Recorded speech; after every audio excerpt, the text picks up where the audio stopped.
నృసింహ అవతారంలో హిరణ్యకశిపుణ్ణి సంహరించిన తరువాత స్వామివారి ఉగ్రరూపాన్ని శాంతింపజేయడానికి దేవతలంతా అహోబలం అహోవేల్యం అని స్తుతించిన పుణ్యభూమి అహోబిలం.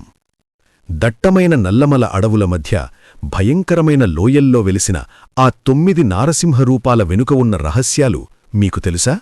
రండి తెలుసుకుందాం. అహోబిలాన్ని నవనారసింహ క్షేత్రం అని పిలుస్తారు. ఇక్కడ స్వామివారు 9 రూపాల్లో కొలువై ఉన్నారు. 1. జ్వాలా నరసింహస్వామి. హిరణ్యకశిపుడిని సంహరించిన అసలు ప్రదేశం ఇదేనని చెబుతారు. ఇక్కడ స్వామివారు అత్యంత ఉగ్రరూపంలో కనిపిస్తారు. అహోబిల నరసింహస్వామి, ఎగువ అహోబిలం. ఇది ప్రధాన ఆలయం. ఇక్కడ స్వామివారు స్వయంభూగా వెలిశారు. దీనిని గరుడాద్రి అని కూడా అంటారు. మలోల నరసింహస్వామి. మా అంటే లక్ష్మీ, లోలా అంటే ప్రేమ కలిగినవాడు. ఇక్కడ స్వామివారు లక్ష్మీదేవితో కలిసి అత్యంత శాంతరూపంలో దర్శనమిస్తారు. క్రోడ లేదా వరాహ నరసింహస్వామి.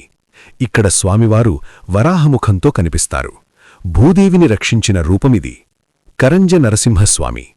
కరంజ వృక్షం అంటే కానుగ చెట్టు కింద వెలిసిన స్వామి. ఇక్కడ హనుమంతుడికి నరసింహస్వామి ధనస్సు పట్టుకుని దర్శనమివ్వడం ఒక విశేషం. భార్గవ నరసింహస్వామి. పరశురాముడు అంటే భార్గవుడు. ఇక్కడ తపస్సు చేసి స్వామి అనుగ్రహం పొందారు. అందుకే ఈ పేరు వచ్చింది. యోగానంద నరసింహస్వామి. ప్రహ్లాదుడికి యోగ విద్యను బోధించిన తరువాత స్వామివారు ఇక్కడ యోగముద్రలో కొలువై ఉన్నారు. ఛత్రవట నరసింహస్వామి. ఒక పెద్ద చెట్టు కింద వెలిసిన స్వామి.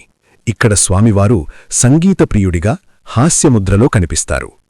పావన నరసింహస్వామి.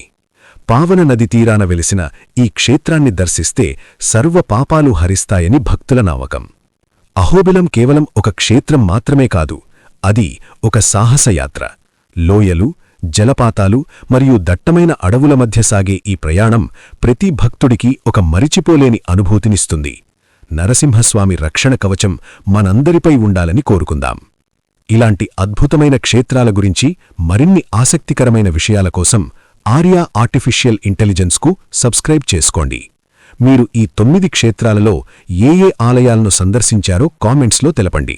అలాగే జై నరసింహ ఉగ్రం వీరం మహావిష్ణుం అని రాయండి.